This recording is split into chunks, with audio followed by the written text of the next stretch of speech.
Okay, this is breaking news. Uh, breaking news regarding gold and silver in Florida. Today is May 27, 2025. It's Tuesday. And I'm trying to formulate the words to start this. This is really groundbreaking in Florida with gold and silver. Uh, okay, so if you watch my videos, I'm into everything as much as possible. So basically, I started off my channel in crypto, and then I also am a new numismatic collector. So you'll see my videos on coin collecting, numismatic on Whatnot and other channels, and my study and analysis on gold and silver. But this is like really breaking news on gold and silver being legal tender in Florida. And Governor DeSantis holds a position as a governor in Florida, declared today that gold and silver is legal tender in the state of Florida. So, what is that going to do to the market for silver and gold?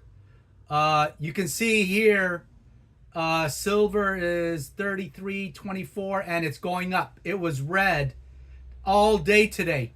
Platinum is up $4, and I think gold is going to shoot up.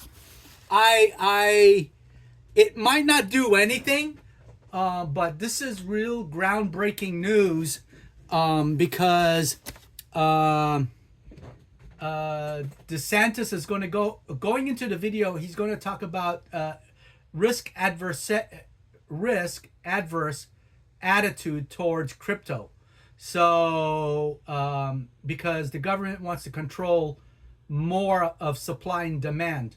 So I'm going to record this. It's about 16 minutes. I'll put the link down in my comment section, and I'll go through this, maybe about 4 minutes, and you can watch the rest of it.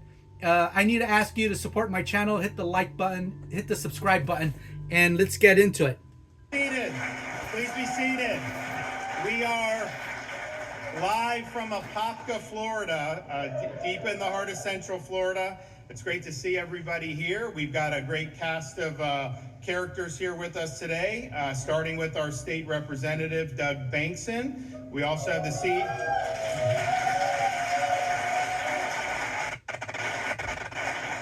CEO of Freeman Global Holdings and the author of Economic War Room, Kevin Freeman, who you'll hear from. State Senator Keith Truenow. And then Representatives Booth, Yakorsky, and Tremont, and I want to thank them for being in attendance.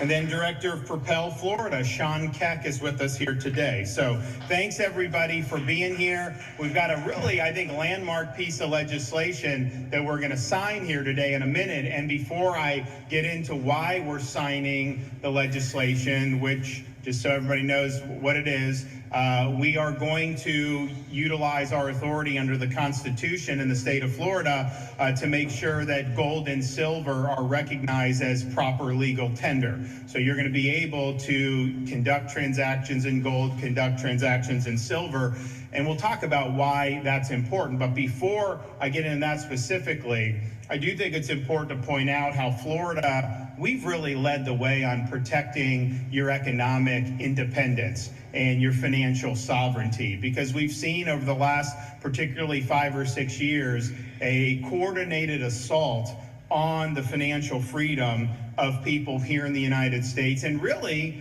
throughout the world by some of the powers that be. We were the leader in the entire country in banning the use of a so-called central bank digital currency. Now, this is something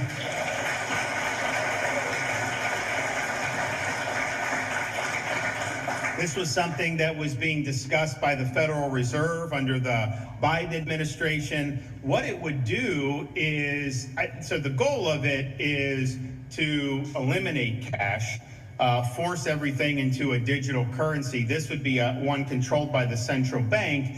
And why would they want to do that? Well, they have more agency over your financial independence if they do it. So we recognize it as a frontal assault on your economic freedom.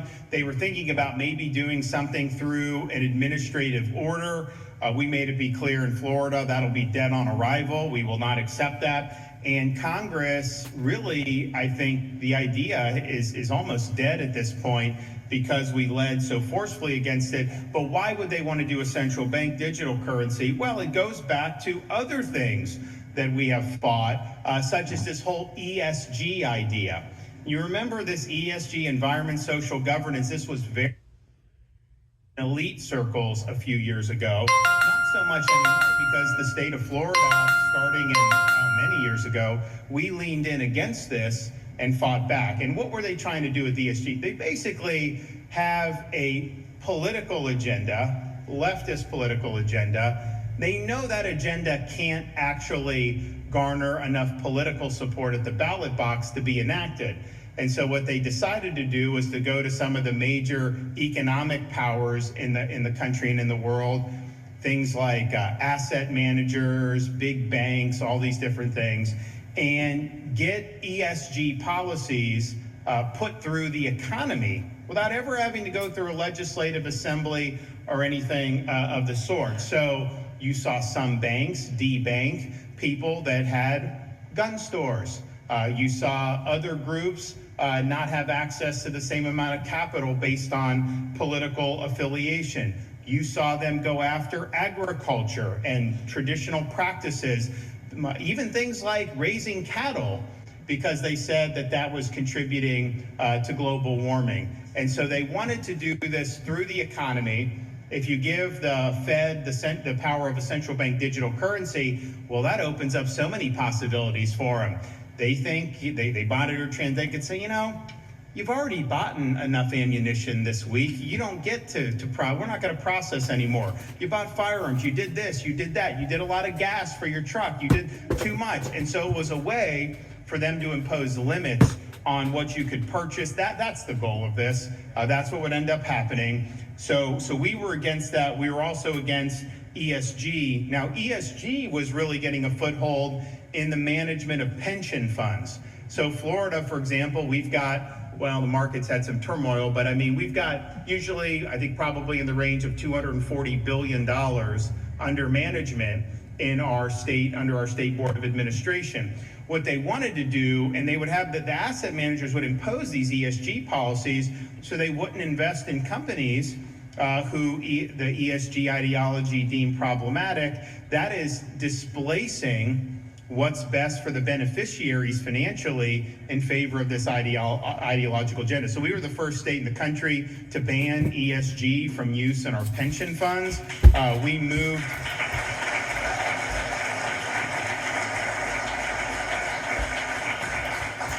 We removed $2 billion from BlackRock that was managing it. BlackRock is a massive powerhouse leading in ESG, and we did it. And now it's interesting, recently the head of BlackRock was asked, like, well, what about ESG? You were the main proponent. He was like, oh, he's like, no. He's like, you know, the problem with ESG, you know, it's become toxic because you got people like Governor DeSantis always lampooning it.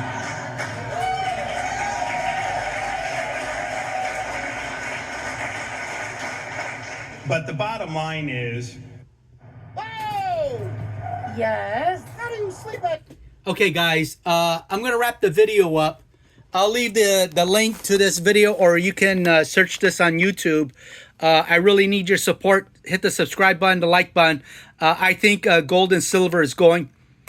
Let me put it this way. I really think assets are going to explode across the board. But especially gold and silver is going to...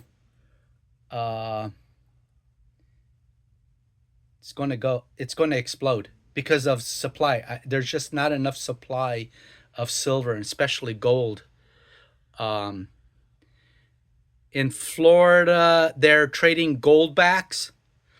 So that's been accepted in Florida. But I'm going to wait throughout today and tomorrow to see how high silver will go. But I'll leave the link in the comment section. And yeah, I'll wrap this up and have a great day. Thanks.